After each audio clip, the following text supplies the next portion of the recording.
leader, visionary, philanthropist, rap star? Although many in the BGSU community know Kerm Stroh from his viral rap video debut, which honored his incredible generosity to the BGSU community, it is his entrepreneurial journey that we are honoring today. Kerm's entrepreneurial journey began when he was a second-grade student at Moulton Elementary School. The students were supposed to build circuses from gumdrops, but Kerm went around the classroom and got his classmates to eat the candy so the teacher would have to go to his dad's general store to buy more. This grassroots savvy and drive would eventually lead Kerm to launch his own business. In the beginning of the business is a classic American story. Kerm and his father, Elmer, founded a propane gas business, Moulton Gas Service, in the little town of Moulton, Ohio, with one 30,000-gallon propane tank, a few employees, one truck, one phone. From these humble beginnings, Kerm built a company that served thousands of customers, employed hundreds of people, and dominated the competitive propane gas supply industry. Though we had competitors, and we respected every one of them, no one could match us.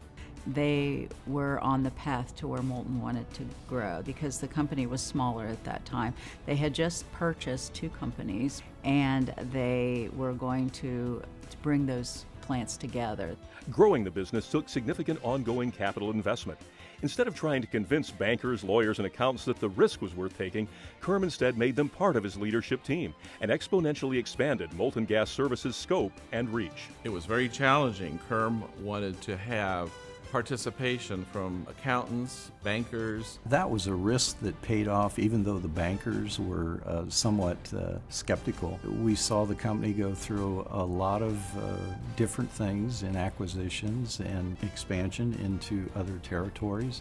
And in Kerm's great big idea leadership, we grew that business to a point where we were the largest family-owned propane company in Ohio and certainly one of the largest in the country.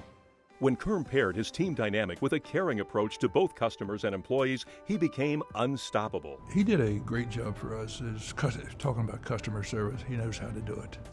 When we needed him, he was there. He treated people like family. He treated people like he knew they wanted to be treated. They trusted him to take care of them. I saw where people could not afford to pay for their propane, and yet Moulton Gas Service still would deliver. Propane is a commodity. It's a commodity. It's the same everywhere you go. Only one thing makes it different, and that's what Kerm was so special with and is so special with, the ability to serve others and put customers first. Truly, everybody wants to talk about that. Kerm lived that. And that's the model that Kerm and Elmer started with in '58 with the first customer. We finished with the same model in 2004 with the 28,000th customer. He's a regular man. He's a common man. He would go out and he'd deliver gas. He was part of the crew. They respected him for that. How he treated his employees at the company, it was just phenomenal. This was a family-owned company, and they treated the people that worked there like family. The summer of 1987-88, I spent painting propane tanks for Moulton Gas. That was a very vital part of the organization because it was the face of Moulton Gas. I was able to pay my way through college while working and graduated with no debt. As an 18-year-old, it was life-changing. I learned that your business is only as good as your employees and as your customers. It helped build some of the foundations of how I do business today. Kerm is legendary in Northwest Ohio for extending his definition of family to the entire community. They all knew Kerm wherever he was. Kerm and Moulton Gas spent thousands of dollars every year on fair projects, and a lot of those 4-H projects helped kids go to college. BGSU is fortunate to also be considered part of Kerm's family. In addition to the transformational Stroh Center gift, he served 9 years on the university's Board of Trustees, including 2 terms as chair of the board. Kerm was also, in his spare time, a radio sports announcer.